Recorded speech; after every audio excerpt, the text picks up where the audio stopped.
avez-vous envie de rester assis dans les tribunes ou avez-vous envie d'être sur le terrain? Avez-vous envie de porter le drapeau des autres ou avez-vous envie de porter vos propres couleurs? Ça mérite un peu plus d'enthousiasme, je vous le dis. Quelle carte jouent les centristes? Y a-t-il des figures susceptibles d'émerger d'ici la présidentielle de 2012? On parle beaucoup du centre ces temps-ci, mais comment décrypter leur discours et leur positionnement parfois tellement subtil qu'on n'y comprend plus rien? Pour répondre à ces questions et pour déshabiller en tout bien, tout honneur, les Bayrou, Borloo, Morin et leurs amis et ex-amis avec nous, 4 invités. Julien Fretel, spécialiste du centrisme, justement, ça tombe bien. Stéphane Rosès, politologue, fondateur de l'agence CAP. Benoît Héry, communicant. Alors vous, c'est pour analyser justement tous ces messages que nous envoient les centristes. PDG de l'agence Draft FCB, pardon. Et puis enfin, Jean-Marie Danquin, linguiste, auteur de ce livre il y a quelque temps, donc sur la politique et le langage.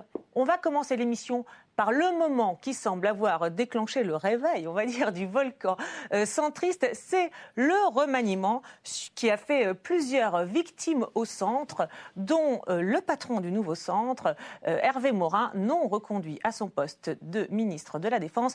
Écoutez-le, là on retourne dans son bureau juste avant l'annonce du remaniement. J'ai vu apparaître une équipe de campagne. Je dirais même que j'ai vu apparaître une équipe de campagne électorale UMP et je pourrais même dire que j'ai vu apparaître une équipe de campagne UMP proche du RPR. Alors, il a l'air quand même pas content du tout. Et dans les jours qui suivent, il va expliciter et détailler sa position dans différents médias. Écoutez-le, par exemple, lors d'une conférence de presse. Le cap, c'est de faire en sorte que les centristes puissent porter un projet autonome pour la présidentielle de 2012 dans un centrisme, et j'insiste là-dessus, dans un centrisme de construction et non pas dans un centrisme d'opposition. La majorité doit être une maison commune, pas un musée. Et qui dit maison, dit espace de vie, dit circulation des idées, dit expression de personnalités diverses. Alors, un centrisme de construction et pas d'opposition, une maison commune avec quand même des espaces de vie. Alors, après le coup de gueule qui précédait le remaniement, on a l'impression, là, pour le coup, que sa pensée est quand même extrêmement nuancée. Alors, est-ce que le linguiste peut nous aider à y voir plus clair dans la manière dont il exprime son mécontentement, là? On a l'impression quand même qu'il baisse son régime, non? Dans le premier, il réaffirme l'origine du centre. Le centrisme, c'est à la fois un mouvement qui se situe au centre de l'échiquier politique et la partie non gaulliste de la droite. Bon. Et donc là, il va réaffirmer l'originalité de son mouvement en disant que, en prononçant le mot de RPR. Il dit, d'ailleurs, il est relativement prudent, il est proche du RPR. Donc là, il réaffirme son territoire. Bon. Ce qui est nécessaire, puisqu'avant, il en faisait partie. Bon. Oui. Donc il faut quand même qu'il explique... Oui, d'accord, mais enfin, très vite, ça devient assez confus quand même. Ça, je ne sais pas si j'utiliserai ce terme, mais ensuite, moi, il faut qu'il s'adresse à ses troupes. Ah, c'est à ses troupes. Et alors, à ses troupes, il va leur dire, et en même temps, à travers ses troupes, au public. Alors là, il va utiliser au contraire des métaphores qui sont porteuses de rassemblement, de consensus. Et donc là, on a un certain nombre de clichés. La maison commune, c'est un magnifique cliché, etc. Et en même temps, il rejette l'idée d'opposition. Il nie, ou du moins il minimise l'idée d'opposition qui a un caractère brutal. Oui, alors vous disiez, il parle à son camp. La question, c'est effectivement, c'est que tout ça quand même est diffusé dans les médias. Les Français le reçoivent, l'entendent. Et alors Benoît Héry, justement, communicant, que pensez-vous de la manière dont il exprime tout ça? Est-ce que vous pensez que c'est audible, cette manière d'exprimer son positionnement pour le plus grand nombre? Qu'en pensez-vous? Je crois que la définition même du centrisme en termes de produit politique est quelque chose qui est assez difficile à appréhender pour les gens. D'accord, c'est pas lui, c'est le centrisme. Donc ça, c'est un exercice difficile. Maintenant, on peut noter qu'il a fait quelques bons efforts de média training et qu'il répète de manière martelée, de manière multiséquencée exactement les mêmes propos pour qu'un seul message essaie de sortir. Il répète, si je puis dire, cette histoire d'équipe de campagne UMP. C'est assez symptomatique du média training pour essayer de faire passer un message de manière claire. Mais indépendamment de ça, je trouve que le message du centrisme lui-même et de la façon dont il se définit, et monsieur l'a bien dit, montre à la fois clairement qu'il vise plusieurs objectifs, dont déjà le message est assez compliqué, et dans un sujet qui est lui-même un ovni finalement. La gauche, on sait ce que c'est, la droite, on sait ce que c'est. D'une certaine manière, le milieu reste quand même quelque chose de relativement difficile à définir et compliqué à expliquer. Mais on espère en tout cas qu'au terme de cette émission, on comprendra un petit peu mieux. Alors quand même, Stéphane Rosès, il aurait pu, certes, il n'a peut-être pas voulu sortir du gouvernement, mais il aurait pu profiter de cette sortie pour faire un espèce de coup d'éclat, comme il le fait effectivement lors de sa séquence assez bien répétée d'avant le remaniement. Puis après, on a l'impression quand même que tout ça s'effrite un peu. Il est dans une situation qui n'est pas évidente.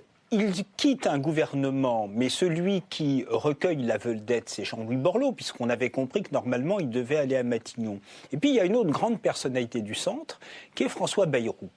Et là, s'il dit « moi, je fais partie d'un centre constructif », c'est qu'il veut clairement se démarquer de François Bayrou. Sous-entendu, lui, il est dans le centrisme d'opposition. Et moi, je suis dans la majorité. Mais en même temps, il ne peut pas dire les choses clairement, parce que, comme le terrain est très mouvant, comme François Bayrou semble avoir un tout petit peu compris que sa façon de renvoyer dos à dos la gauche et la droite était problématique et qu'en même temps, vis-à-vis de Jean-Louis Borloo, il ne peut pas donner les signes d'une distinction totale parce que quand même, c'est un peu la troisième personnalité de ce trio que vous avez montré là en photographie. Il est d'une grande prudence, donc c'est vrai que c'est pas très clair pour le grand public, c'est plutôt pour les aficionados, pour les politologues, les journalistes, qu'on essaye de comprendre. Tous, hein. Voilà. Alors, par contre, la chose importante qu'il semble dire, il semble dire, quoi qu'il arrive, moi, contrairement à Jean-Louis Borloo, je suis en train de vous dire dès maintenant, Jean-Louis Borloo, on ne sait pas, qu'il faudra sans doute qu'il y ait un candidat centriste de la majorité au premier tour de la présidentielle, ce dont évidemment ne veut pas Nicolas Sarkozy, parce qu'il veut avoir le meilleur score possible à l'issue du premier tour. Et justement, je vais vous donner la parole, mais justement, c'est pour ça, dit-il, qu'il a été sorti du gouvernement. Je vais vous montrer un autre extrait où il date justement cette rupture de centriste d'il y a quelques mois déjà. Écoutez-le. Quand François Baron a quitté ce studio, je lui ai annoncé votre présence et en tournant la tête, vous êtes tombés dans les bras l'un de l'autre. Finalement, on n'est pas si fâchés que ça. Oh bah écoutez, François Baron est un ami. Je n'ai aucune raison que de perdre des amis parce que l'un est resté au gouvernement et que l'autre, c'est son sort scellé depuis le mois d'avril 2010, depuis le moment où j'ai indiqué au président de la République que je souhaitais qu'il y ait une expression centriste et pluraliste dans la majorité au moment des grandes échéances électorales et qu'il m'a expliqué que ça n'était pas sa volonté. Il sait son sort scellé depuis avril, dit-il, et pourtant, écoutez ce qu'il disait en octobre sur le plateau des chaînes parlementaires. Et le prochain gouvernement, vous y voyez ou pas ? Écoutez, moi j'exerce une responsabilité qui est éminente. Je suis à la tête d'une communauté de 300 000 hommes qui a un sens du devoir, un sens de la mission. Aujourd'hui, nous avons 5 otages dans le Sahel. Il y a 4 000 hommes engagés en Afghanistan. J'exercerai cette responsabilité aussi longtemps qu'on me permettra de l'exercer. On a pu lire cette semaine dans la presse, vous l'avez sûrement vu, que le président, qui a l'habitude de tutoyer, vous donne maintenant du Monsieur le ministre de la Défense et que ce serait un mauvais présage pour votre présence dans un futur gouvernement. Très honnêtement, ça m'avait échappé. C'est vrai qu'il vous appelle Monsieur le ministre de la Défense ? Il m'appelle Monsieur le ministre de la Défense, comme il lui arrive d'appeler tel ou tel ministre de par ses fonctions, et puis dans la réunion suivante, de le tutoyer, de l'appeler par son prénom. Voilà, on ne sait pas exactement combien de temps ils sont tutoyés ou vous voyez, mais enfin là, quand même, à écouter ces deux extraits, on a l'impression que, quand même, les deux se contredisent. On n'a pas du tout la même version. Alors, Julien Freutel, selon vous, là, à quel jeu joue-t-il ? Et puis surtout, selon vous, à quel moment dit-il la vérité ? Alors, en fait, j'ai envie de dire qu'il y a un jeu qui lui est imposé et un jeu qu'il essaie de jouer. Le jeu qui lui est imposé, c'est le fait d'être à la tête d'une organisation politique, le Nouveau Centre, qui n'a pas sa pleine autonomie, y compris financière. L'économie, c'est aussi... Enfin, c'est important. La politique, c'est aussi de l'économie politique, au sens littéral du terme. D'ailleurs, il a déjà annoncé que s'il allait vers l'élection présidentielle, il serait très probablement lâché par une partie de ses parlementaires, notamment Maryse Leroy. Et d'une certaine façon, il sait déjà que ce qui peut lui arriver, c'est ce qu'il a commis du temps de François Bayrou, lorsque François Bayrou était le candidat à l'élection présidentielle de 2007. Donc il sait qu'il a un avenir sombre qui l'attend, alors. Il sait que donc cet avenir est limité, d'où l'expression, la nuance, cette maison commune, il faut faire circuler les idées, tout en montrant un peu ses muscles pour essayer d'aller le plus loin possible. Donc il y a ce premier élément-là. Le deuxième, c'est le jeu qu'il peut jouer. C'est, alors, quand on passe les images comme ça, c'est un petit peu terrible peut-être, c'est essayer de montrer qu'il a quand même une ligne, qu'il a quand même une ligne de conduite, qu'il n'est pas une girouette. Ce qui est difficile lorsqu'on est au centre, dans la mesure où les partis politiques du centre sont très faibles, et donc n'ont pas de pouvoir de coercition. C'est pas que les autres responsables politiques sont plus vertueux, moins donc plus loyaux et plus moraux à l'extérieur. C'est qu'en fait ils ne peuvent pas bouger comme on bouge au centre, comme on girouettise au centre. Ces moments de rupture que vivent certains centristes, et puis on voit bien la tentation, vous l'avez évoqué, qu'a Hervé Morin de s'émanciper, rappelle un petit peu le chemin, l'épopée de François Bayrou avec feu l'UDF. Ça commence en 2002. À ce moment-là, François Bayrou prend ses distances avec la toute nouvelle UMP créée par Jacques Chirac, justement pour rassembler les centristes. On regarde. François Bayrou accueille chaleureusement le seul ministre UDF du gouvernement. À l'heure où certains ont préféré rejoindre Jacques Chirac, le président de l'UDF assure que son parti a plus que jamais sa raison d'exister. Un seul parti, ayant tous les pouvoirs, sans interlocuteur, sans partenaire, sans complément, c'est inévitablement, un jour ou l'autre, la certitude de l'erreur et de l'échec. Un message pourtant difficile à faire passer auprès de l'UMP qui semble se suffire à elle-même. J'ai envie de réussir. Je considère vraiment faire partie de la majorité, mais faut-il que de temps à autre, on nous traite un peu mieux que la façon dont nous sommes traités, où grosso modo, on nous écarte, on essaie de nous écarter de toutes les responsabilités. Et là, vous avez peut-être reconnu Hervé Morin, voilà, c'est toujours les mêmes qui étaient à l'époque un proche de François Bayrou. Alors François Bayrou que je vous propose d'écouter maintenant en 2006, lorsqu'il coupe définitivement le cordon avec la droite et l'UMP. Écoutez. François Bayrou l'avoue, il est ému. Plus de 90% des militants de l'UDF approuvent sa stratégie d'indépendance vis-à-vis de l'UMP. Ni dans la majorité, ni dans l'opposition, l'UDF se veut ailleurs. Être différent, être autre, être rebelle quand il le faut et ne pas céder, voilà ce que nous avons choisi. Les militants, eux aussi, veulent couper le cordon avec l'UMP et sont derrière leur candidat pour 2007. Par rapport au PS et à l'UMP, nous avons un autre projet de société, un projet de société à la fois libéral et social.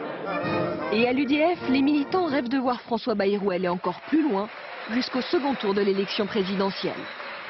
Julien Freutel, alors vous évoquiez tout à l'heure tous ces problèmes économiques aussi et toute cette complexité au centre. Alors là, à l'époque, d'ailleurs en 2006, ça sentait déjà la présidentielle. Est-ce que vous pensez que ce scénario, justement, peut se reproduire aujourd'hui, d'avoir comme ça des groupes qui s'émancipent petit à petit avec un discours très clair, là, pour le coup, très offensif ? Je pense que quand même, on est dans une situation un petit peu particulière où François Bayrou a réussi, d'une certaine façon, à imposer, notamment parce qu'il a une organisation beaucoup plus importante que les autres, l'idée que le centre pouvait recouvrir le sens littéral qu'on lui donnait sur l'échiquier politique. C'est-à-dire ni droite ni gauche. Voilà. Et du coup, Hervé Morin passe pour un semi-centriste, c'est-à-dire un centriste de droite, ouais, ou un centriste systématiquement allié avec le centre-droit. Bon, donc là, on est dans quelque chose d'assez différent. C'est pour ça que les différentes enquêtes, les différentes analyses montrent que François Bayrou, à ce jour, a le monopole de la définition légitime de ce qu'est le centre. Du centre, du vrai centre, on va dire. Oui, Stéphane Rosas, c'est quoi le deuxième extrait de François Bayrou que vous avez donné, c'est le moment de la rupture. Ouais. C'est avant la présidentielle. François Bayrou décide de franchir le Rubicon. C'est le seul à l'avoir fait. Il l'a rappelé encore récemment. C'est le seul à s'être dit « Je peux peut-être me faire tuer ». Mais je vais construire une UDF qui ne dépend en rien, non seulement financièrement, mais en termes d'accord électoral, avec les accords, avec la formation centrale. Et c'est lui le seul qui ait franchi le Rubicon. Et la question, c'est pourquoi il l'a fait. C'est une question de courage, c'est une question de... C'est parce que lui, sa seule vision, c'est la que... présidentielle. Voilà. Il fait l'analyse que la seule chose qui permette à un centre d'exister, c'est son indépendance. Son indépendance passe par la présidentielle. Et il a une analyse que je crois un tout petit peu fausse, c'est que il pense que du point de vue électoral, on peut durablement rassembler la gauche et la droite, alors que ça se fait sans doute dans les périodes de crise, quand il y a problème à la fois à gauche et à droite. Mais Bayrou est le seul à avoir franchi le Rubicon. On va pas faire... Oui, un petit mot, parce qu'on ne va pas faire toute l'analyse politique du centre. Attention. On va rester seulement sur la surface de la vie politique, ce qui explique aussi que l'UDF se soit transformé en MoDem et que François Bayrou se soit mis résolument au centre. C'est aussi les transformations sociologiques de ses adhérents. On ne peut pas faire comme s'il n'y avait que de la stratégie et pas de croyance, pas de transformation socio-démographique. Ce qui est intéressant, c'est de voir que cette UDF, à un moment donné, dessinait d'autres perspectives idéologiques. Et c'est pour ça que ce MoDem a pu se faire avec quelques heures au niveau des élus, des dirigeants. Mais c'est fait parce qu'il y avait un mouvement de la base. Assez naturellement, parce qu'il y avait des transformations sociologiques qui s'opéraient dans l'organisation. Cette précision étant faite, on va avancer dans l'émission parce qu'on voit justement qu'on a parlé du nouveau centre, des ex-amis de François Bayrou, mais il y a aussi au centre une autre personne dont on a énormément parlé ces derniers temps, c'est Jean-Louis Borloo. Alors depuis des mois, on murmure qu'il pourrait être candidat à la présidentielle et cette question lui était déjà posée sur un plateau de télévision dès le mois de juin. Regardez. Alors on ne va pas vous quitter sans vous poser la question politique, moins environnementale. Tout est politique, mais triste. Voilà, on va se quitter bientôt. Votre amie valenciennoise Valérie Létard a dit que vous étiez sans doute le meilleur candidat pour présenter la famille centriste, même si elle est actuellement dans le mouvement d'Hervé Morin. Les sondages sont plutôt favorables pour vous. Les gens vous trouvent de la crédibilité pour être candidat. Est-ce que vous y pensez de plus en plus sérieusement ? En me rasant, comme dirait en rasant, vous coiffant. En coiffant, ça serait mieux.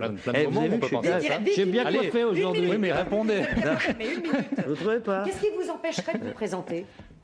Qu'est-ce Nicolas qui Sarkozy vous empêcherait ? Non, c'est pas. Non, ça se fait. Allez, qu'est-ce qui vous empêcherait de vous présenter en 2012 à la présidentielle ? Non, mais vous vous présentez que si vous avez absolument clairement un projet de société qui bouge à toute vitesse. On voit sur le Grenelle, mais c'est pas le seul sujet. On est dans un état de déficit parce que, au fond, l'Occident perd de la compétitivité. C'est ça la vérité. Quel est le projet de société solidaire, écologiste qu'on peut porter ? Est-ce que j'ai cette envergure et ce niveau-là ? J'en suis pas tout à fait certain. Voilà. Vous y réfléchissez peut-être. Voilà. Voilà, dit-il, du genre cause toujours. C'est rare quand même de voir un responsable politique prendre cette question autant à la rigolade. Quel effet ça vous fait, Benoît Héry ? Je crois que c'était le seul moyen d'évacuer le problème de manière assez détendue. Sinon, je pense qu'il aurait focalisé toutes les réponses sur sa réponse. Ça serait devenu sans doute un paratonnerre politique. Donc, et toutes les interprétations auraient été sans doute beaucoup plus dures que ce simple commentaire amusé, en tout cas. Alors, ouais, un petit mot, oui.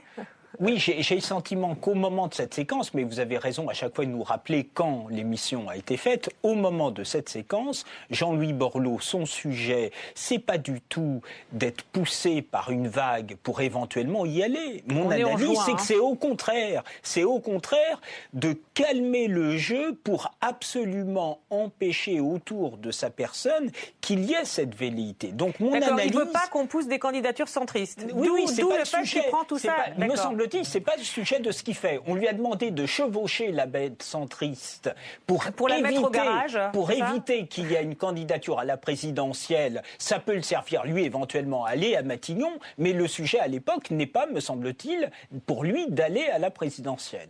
D'accord. Et alors sur sa manière de répondre quand même, parce que nous, ça nous a bien amusé. Alors, en me rasant, en me coiffant, il paraît que je suis bien coiffée. Et là, on note qu'il avait déjà changé de coiffure dès le mois de juin. On avait beaucoup commenté ces changements de coiffure en septembre-octobre. Sa réponse... C'est très amusant. Bon, d'abord, c'est amusant au premier degré. Bon, c'est rare, en voyant un responsable politique s'exprimer, de voir cette aisance, etc. Et puis, donc, on voit bien qu'il joue dans l'orchestre de la communication politique un instrument très spécial. Et c'est d'ailleurs pour ça qu'il a du succès. Quel instrument alors celui d'une certaine décontraction, voire d'une certaine désinvolture, qui même... même la manière dont il s'habille, dont il se coiffe, etc. Oui, mais là, il est propre sur lui. Là, il est dans l'autodérision.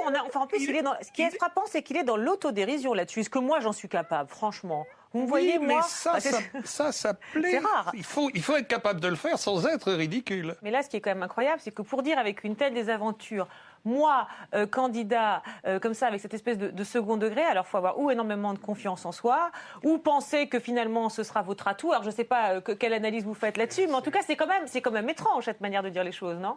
Un petit mot sur la première, je pense qu'il est Borloo. pris de court, donc il a du métier, il hésite. Ah ouais, d'accord, il met en scène un peu aussi le fait de bafouiller. Parce que, alors, faut pas oublier, encore une fois, que par exemple, Jean-Louis Borloo est président du Parti radical. C'est-à-dire qu'il ne peut pas non plus s'improviser candidat probable, candidat à l'élection présidentielle. Il doit quand même consulter ce qu'on pourrait appeler sa base, avec beaucoup de guillemets, dans le cas du Parti radical. Et d'ailleurs, ce Parti radical qui est une organisation associée à l'UMP. Donc il est encore plus tenu financièrement. Je ne veux pas tout rabattre sur l'économie, mais c'est quand même important. Dernier point qui est quand même important. Il n'est pas libre. Pour mémoire, il faut savoir que quand Jean-Louis Borloo était l'un des leaders de l'UDF, il était sans doute le plus positionné à gauche. Et je me souviens très bien, pour l'avoir observé, qu'en 98, par exemple, il vantait les mérites des députés socialistes. Il était enthousiaste par la réduction du temps de travail. Et à un moment donné, il a opéré quelques mouvements vers le Parti socialiste, car il avait fait le pari que le Parti socialiste gagnerait l'élection présidentielle de 2002. Il s'est ravisé en 2001. Et il a décidé de quitter l'UMP, beau lapsus, l'UDF en 2002 pour tenter l'aventure. Non, mais c'est important. Bon, c'est bien de replacer dans le contexte parce que lui aussi a été amené à exercer quelques contorsions pour continuer sa carrière de professionnel de la politique. On a vu donc qu'au mois de juin, Jean-Louis Borloo n'avait pas du tout l'air de prendre au sérieux toutes ces questions autour d'une éventuelle candidature. Mais quelques semaines plus tard, il a l'air d'être beaucoup plus sérieux. Alors a-t-il changé d'avis? On ne sait pas. Écoutez le message qu'il envoie à ses militants juste avant ces universités d'été. C'est sur Internet. J'ai besoin de vous parce que tout votre engagement depuis des années va prendre une ampleur différente. Là, dans les semaines qui viennent.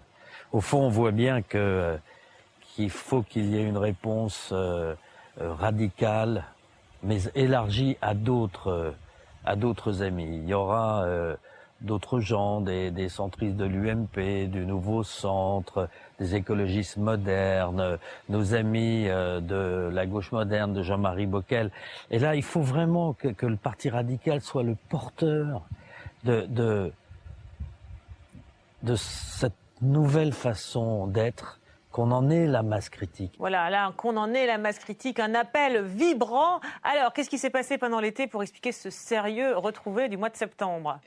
Là, c'est l'habileté de Jean-Louis Borloo, parce qu'il est sympathique, bon, mais c'est un politique, hein, c'est évidemment un politique. Alors là, il est fort possible que cet appel au rassemblement de la galaxie centriste soit une façon à la fois de préparer l'idée qu'il pourrait et qu'il devrait être à Matignon, et d'indiquer que peut-être il pourrait y avoir un rééquilibrage au sein de la majorité. Là, il semble dire à tout le monde, bon, maintenant, il faut qu'on fasse un pacte, masse critique. Rassemblez-vous autour de moi, chacun voulant que les autres se rassemblent autour de lui, ce qui est le problème des centristes. À ce moment-là, il a sans doute en tête plutôt Matignon, c'est déjà énorme comme propos, et c'est déjà une façon pour lui, évidemment, d'apparaître comme celui qui fédère.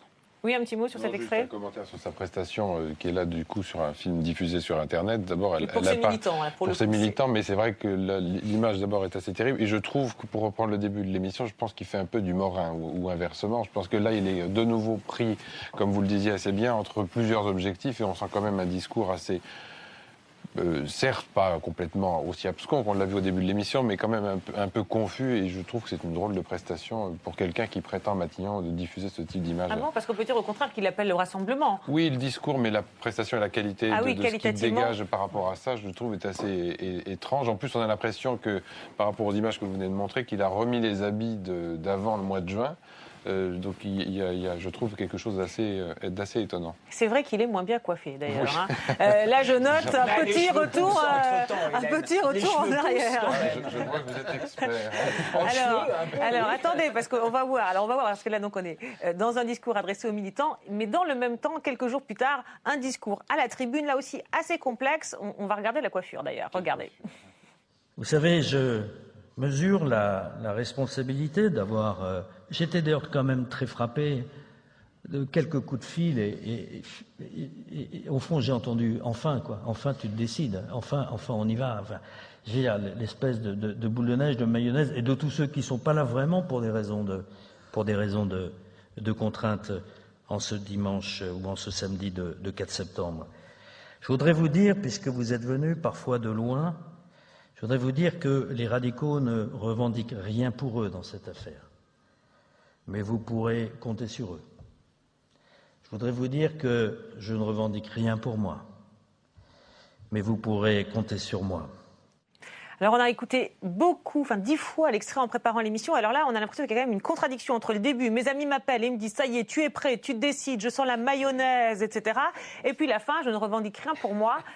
Votre avis de communicant sur cette séquence, où là, pour le coup, c'est quelque chose qui a été retransmis d'ailleurs sur les chaînes politiques. Je ne sais pas si c'était l'appel de Fort-de-France avec les palmiers derrière, mais je pense que... Plastique. Ce palmier en plastique, je vois que vous êtes aussi expert en palmier. Non, je crois que dans cette position-là, en fait, on le sait, je voudrais bien, mais je peux point. Donc du coup, voilà, il y a une espèce de tentative d'essayer de clarifier sa position et son discours et d'essayer de tracer un message politique qui puisse porter pour le poste futur auquel il prétend. Et puis néanmoins, il ne peut pas non plus trop s'avancer dans l'état actuel des choses et donc du coup se met à la disposition finalement, ce qui est la meilleure façon d'être en politique, c'est de se rendre disponible, si je puis dire. Avec ce fameux... oui, mes amis m'appellent pour me dire tu te décides, mais on ne sait pas à quoi d'ailleurs. Retenez-moi où je fais un malheur, c'est peut-être un peu ça finalement. Oui, Julien Frottel, pour décoder ce moment-là, où effectivement on a l'impression qu'il envoie des messages quand même assez contradictoires et assez complexes. On ne sait même pas à quoi ses amis lui disent qu'il se décide. Oui, bien sûr. Mais je pense qu'il est dans une période de tâtonnement. Je pense qu'il a du mal à voir où il en est, s'il a un véritable leadership. Moi, ce qui m'intrigue, dans le cas de Jean-Louis Borloo, on a rappelé le fait qu'il était en politique depuis longtemps, son passage à Valenciennes. Je ne comprends pas encore qu'il n'ait pas lui-même compris qu'on ne peut pas se présidentialiser, on ne peut pas avoir du poids dans cette Ve République sans une organisation, sans des adhérents, sans des soutiens, sans un travail de réseau. Et là, ça me donne l'impression d'être dans des salons très peu ouverts, dans un entre-soi, justement, qui ne lui permet pas de voir si ça prend dans la société. Oui, d'ailleurs, on voit bien qu'il parle à ses amis, quand même. Il est à la tribune, mais quand même, il parle à ses amis. C'est assez confidentiel, ce qui laisse supposer que les amis ne sont pas très nombreux. Il a la situation la plus agréable. Tout le monde le désire, tout le monde le convoite. Il peut dire à la fois « mes amis me poussent, mais que vais-je faire ?» n'est-ce pas, c'est comme dans les rapports amoureux. Hein, c'est le moment, Churchill disait, c'est au moment où on monte l'escalier. Bien voilà, Jean-Louis Borloo monte l'escalier. Il veut bien le redescendre un peu, le remonter un peu. C'est en politique comme en histoire le moment le plus fabuleux. On hume le vent de l'histoire. On se dit, on pourrait peut-être, mais le sujet en politique, c'est que s'il y a un candidat centriste qui va à la présidentielle, il s'affronte à Nicolas Sarkozy. Et là, c'est une autre paire de manches. Donc voilà, avant tout, il y a la personne, son caractère, sa personnalité. Est-ce que Jean-Louis Borloo est véritablement un homme de combat ? Car pour aller à une présidentielle, il faut être un combattant. Et pour l'instant, Jean-Louis Borloo, visiblement, n'a pas tranché. Cela dit, Jean-Louis Borloo n'est pas le seul à envoyer des messages cryptés. C'était le cas également d'un de ses proches, l'ex-ministre de la Jeunesse, Marc-Philippe Daubresse, lui aussi sorti du gouvernement après le remaniement. Écoutez-le évoquer l'avenir de son mouvement, l'avenir des radicaux et l'avenir de Jean-Louis Borloo. J'ai écrit dans les journaux, il y a deux solutions. Oui. Il y a François Fillon qui est un homme remarquable et qui continue le cap des réformes parce que nous ne sommes pas encore sortis de la crise et qui a besoin d'une continuité, d'une pérennité dans l'action. Et puis il y a un certain nombre d'autres dont je fais partie, qui disaient « Nous pouvons infléchir un certain nombre de méthodes pour répondre prioritairement à la question des injustices avec la réforme fiscale, la cohésion sociale, la compétitivité de la Maison France et la défense de l'environnement, dont je redis que Jean-Louis Borloo a fait beaucoup plus que la gauche quand elle était au pouvoir. » Donc, nous proposions ce package global. Mais nous voulons apporter notre contribution et clairement, c'est la séquence de 2012 dans laquelle nous pouvons apporter notre contribution. Non pas, comme le dit Hervé Morin, par un candidat à la présidence de la République, mais en amenant une offre politique qui enclenchera la séquence suivante quand nous serons complètement sortis de la crise. Non pas en revendiquant une place pour être président de la République, si je n'oublie pas déjà ce que je viens d'entendre, mais en enclenchant la séquence suivante. Alors là, est-ce que vous pouvez nous traduire un petit peu tout ça, Julien Frottel? Parce qu'on a l'impression qu'on est revenu à la situation de juin, non ? Oui, on reste dans ce registre d'hésitation, de tentatives pour faire exister ce qu'on appellerait le centre à l'intérieur de la majorité. Là, c'est les centristes de l'UMP, oui, on précise. Ce qui est important de souligner, c'est que par exemple, Marc-Philippe Daubresse est l'un des leaders de l'UMP du Nord.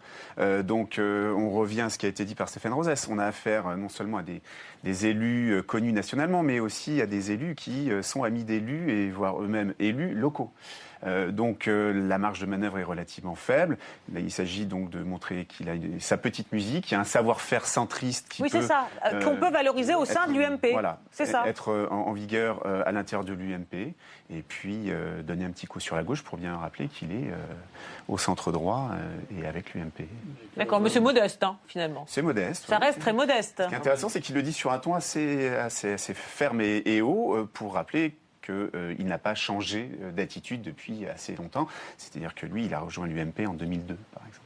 D'accord, oui, Benoît Héry, sur sa prestation. Non, en plus, ce savoir-faire packagé, comme il le dit, il le définit comme étant presque un produit autonome et autoportatif qui va être transporté dans la majorité et qui va remplir des effets, qui remplit des effets durables, comme vous le mentionnez.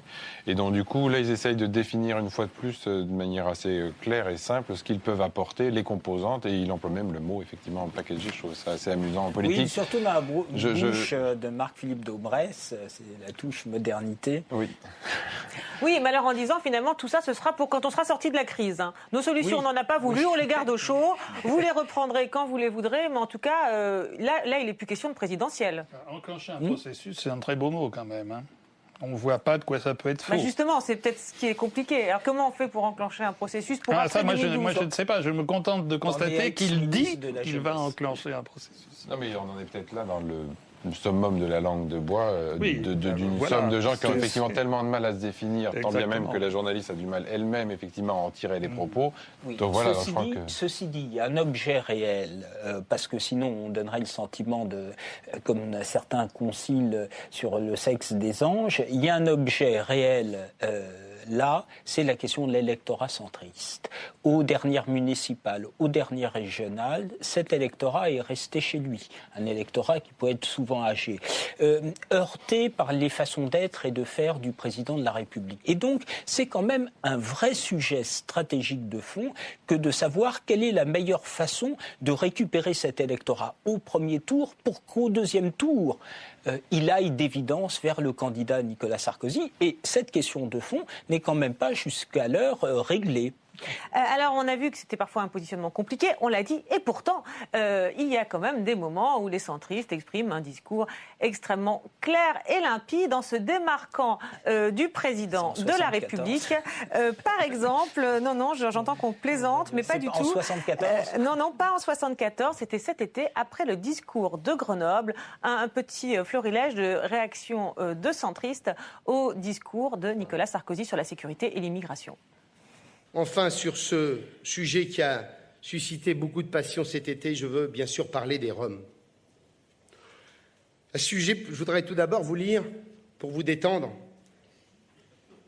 le texto plein d'humour que j'ai reçu avant-hier d'un ami musulman bien intégré, ayant réussi dans les affaires, qui sent français et qui va se reconnaître parce qu'il est dans la salle. Après 50 ans de bons et loyaux services, c'est avec beaucoup d'émotion, mais il est vrai avec un certain soulagement, que les Français d'origine maghrébine, ainsi que moi-même, sommes très fiers de passer officiellement le relais aux Roms comme bouc émissaire et responsable de tous les maux de la France.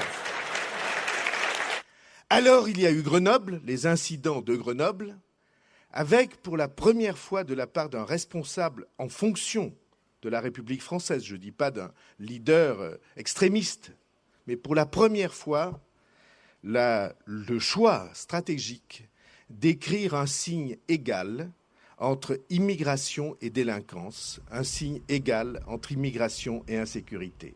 Faut-il, à cette occasion, stigmatiser nos concitoyens d'origine étrangère? À quoi sert-il de créer un lien supposé entre délinquance et immigration?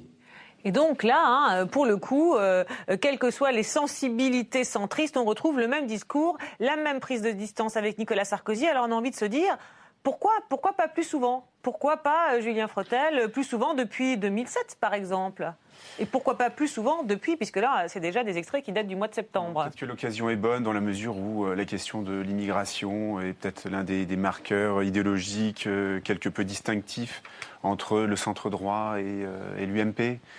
Donc je pense que la brèche était relativement ouverte. Pour marquer sa différence, quoi. Et en même temps, Hervé Morin est en train d'essayer de tester l'hypothèse d'une candidature nouveau centre à l'élection présidentielle. Il n'y a pas non plus tous les jours des discours de Grenoble. Oui. Donc là, on touche au cœur de valeurs des centristes. On le disait tout à l'heure, le centrisme, c'est quand même des valeurs humanistes, démo-chrétiennes, qui fait que certains éléments de contenu, et très certainement le président de la République, au travers du discours de Grenoble, a testé, dans la perspective de la future présidentielle, en regardant l'électorat de la droite, une stratégie tenue par une partie de son entourage bien identifié, qui est de faire un pont avec la droite de la droite. Oui, mais là, effectivement, alors c'est un moment particulier, certes, mais enfin, on voit quand même que là, il y a un discours, effectivement, relativement clair et commun de la part de tous ces centristes, et c'est vrai qu'on est étonné, et on se dit, mais pourquoi pas plus souvent, même s'il y a effectivement des petites variantes dans la forme, sur la manière de le dire. Oui, le discours que tient M. Arthuis ou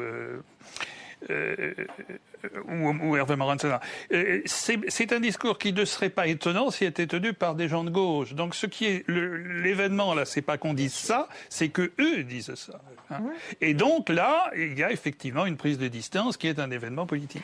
Non, mais la conclusion à laquelle on peut en arriver quand on voit ça, c'est de se dire, finalement, les centristes n'ont pas eu tant l'occasion que ça de se démarquer du gouvernement. Oui, mais ils l'ont fait quand même, et à mon avis, ça n'a pas dû échapper à l'Élysée. Et honnêtement, ça n'a pas dû être pour rien non plus vers le remerciement du nouveau centre du gouvernement, car le président de la République de l'Élysée est très attentif à tous ces petits faits, gestes et éléments de langage. La question, c'est ce qui fait mouche, quoi. Est-ce que finalement, avec la perspective de 2012, ça va proliférer, ça va faire des petits, cette attitude critique? Il y a un troisième personnage là qui est arrivé, ou un énième personnage qui est arrivé, c'est l'un de vos locataires, Jean Arthuis, qui, au nom de l'Alliance centriste, essaie lui aussi d'avoir une ligne, qui soit entre le nouveau centre et le MoDem, un pied encore au MoDem, puisqu'il est allé à l'université d'été du MoDem au mois de septembre dernier, et puis des pourparlers constants, des échanges continus avec le nouveau centre et le parti radical de Jean-Louis Borloo. Et alors pourquoi ? Pour fédérer tous ces centristes ? Oui, en vue de fédérer, en vue peut-être que finalement il a bien intériorisé les savoir-faire classiquement acquis au sein de l'UDF, c'est pour essayer de reconstituer une confédération qui n'est pas forcément la meilleure formule qui soit dans cette 5e République. Parce que l'objectif, parce que Stéphane Rosa disait l'objectif de François Bayrou, et il a tout de suite été sur l'objectif de la présidentielle, l'objectif de tous ces centristes, c'est quoi ? C'est pas la présidentielle, c'est d'abord de se regrouper, c'est ça, d'ici 2012. Et puis après, éventuellement, de voir s'il y a un candidat. Oui, se regrouper, se compter, essayer de voir jusqu'où on peut exercer un certain chantage, une vraie pression, une vraie dissuasion à l'encontre de l'UMP, voir s'il y a une opportunité. Alors, le risque, c'est que si des présidentiables arrivent, on ne sait pas, parce que justement, on a affaire à des formations assez fragiles, on ne sait pas jusqu'où les soutiens suivront le fameux leader, le fameux candidat à l'élection présidentielle. D'accord. Confère Morin menacé d'être lâché au moment où il s'est un peu avancé lui-même et a commencé à endosser les habits du candidat potentiel. C'est ça, Stéphane Rosès ? Oui, parce que derrière, en fond de ça, il y a le caractère décisif de la présidentielle et des différentes investitures. Dès maintenant, il y a des sénatoriales. Un élu local, qui soit conseiller général, sénateur, il y va avec quelle étiquette ? Et s'il y va avec une étiquette, alors même que c'est un élu sortant, il y a toujours le danger qu'il y ait face à lui quelqu'un du parti du président, de Nicolas Sarkozy. Donc il y a l'idée déjà existé pour essayer de négocier en position de force la question des investitures, de sorte à ne pas être délogé de chez soi par quelqu'un qui a l'estampille UMP, Nicolas Sarkozy. Alors pour finir l'émission, juste une petite archive retrouvée grâce à Lina qui évoque un moment dont la plupart des centristes ont, paraît-il, la nostalgie. C'est en 1974, l'élection de Valéry Giscard d'Estaing. Écoutez son discours prononcé entre les deux tours de l'élection présidentielle. Un petit extrait. Aujourd'hui, les électrices et les électeurs ont dit qu'ils veulent une majorité nouvelle et qu'ils souhaitent un profond changement. C'est au nom de cette majorité nouvelle qui m'a désigné largement pour la représenter au deuxième tour que je mènerai ma campagne. La majorité nouvelle est née aujourd'hui. Tous ceux qui la composent sont égaux à mes yeux. Ils gagneront ensemble. Ils gouverneront ensemble. Voilà, une majorité nouvelle. Là aussi, ça nous fait un peu penser au ni droite ni gauche par certains côtés. C'est un nouveau pacte qui propose aux Français. Alors, ça date de 1974. Pour finir, mot de la fin, est-ce que ça pourrait, selon vous, se reproduire, ce genre de scénario? Si oui, à quelles conditions? Ou alors, est-ce que tout ça a été dû au talent personnel de Valéry Giscard d'Estaing? Un petit tour de table, oui, aux circonstances. La mort de Georges Pompidou et puis le fait que Valéry Giscard d'Estaing, centre droit, à l'apport issu de la division du courant gaulliste d'un certain Jacques Chirac. Il va tenir promesse puisqu'il va le mettre à Matignon avant l'appel de Cochin, mais c'était des circonstances très particulières qui fait qu'on ne pourra pas retrouver ça. C'est pas la majorité nouvelle. C'est beau ce concept de majorité nouvelle. La majorité nouvelle, ça s'explique par le contexte. C'est-à-dire que ceux qui l'ont soutenu au premier tour ne sont pas la majorité de la majorité, puisque la majorité de la majorité, moins Chirac et ses copains, ont soutenu Chaban-Delmas. Donc il faut ressouder les troupes. D'ailleurs là, il fait un alexandrin. Tous ceux qui la composent sont égaux à mes yeux. C'est magnifique. On n'entend plus ça. Seul lui, François Mitterrand, et le général aurait pu faire un alexandrin. Il tient à dire que elle est nouvelle, mais c'est la majorité. Alors, on comprend bien que les centristes aient la nostalgie de ça, parce que c'est le coup qu'ils n'ont jamais réussi à refaire. C'est-à-dire gagner à partir de l'élément minoritaire de la majorité. Beaucoup l'ont essayé, Raymond Barre, etc. Et ça n'a jamais marché. Leur rêve à tous, c'est de faire ça. Je crois qu'ils auront beaucoup de mal à y parvenir. Mais ça, c'est votre pronostic. C'est mon opinion sentiment. On retient le mot de la fin, Julien Frottel, sur justement cette espèce de scénario dont rêvent les centristes, possible ou pas. Je vais vous décevoir. Je crois que j'ai aucune compétence à prévoir ce qui va se passer. Oh, c'est dommage. Donc, je ne sais pas comment mettre en lien cette image qui s'est produite et ce qui peut advenir. Mais sur les ingrédients qui ont permis, effectivement, qui pourraient permettre, effectivement, à partir d'une minorité, de fédérer la majorité, ça vous paraît être un scénario de politique fiction pour 2012 ? Je vais revenir à mon dada, les partis politiques. Je pense que Valéry Giscard d'Estaing avait quand même construit une véritable formation, beaucoup plus que ne le font ceux qui prétendent aujourd'hui être les leaders centristes. Mais c'était une vraie formation. D'accord. Donc, il y a cette dimension, une formation politique, ce que n'ont pas. Il y a des différences en termes de force de frappe, bien évidemment. Certains autres aujourd'hui. Bon, écoutez, merci à tous les quatre pour ce décodage, ce décryptage du discours centriste. Merci à Marie Lebon et à Agathe Pécastin qui se sont levés tôt pour m'aider à préparer cette émission. Merci à Estelle Boileau qui s'est couchée tard pour la monter. On se retrouve la semaine prochaine à l'antenne et tous les jours sur le site de Public Sénat pour voir et revoir tous les Des Amis en ligne. Je pense que si on teste Borloo face à Bayrou, je pense que c'est Borloo qui sera l'ensemble des centristes, la majorité des centristes se sent plus du centre droit que d'un centre qui renverrait vraiment dos à dos la gauche et la droite. On va organiser une primaire centriste.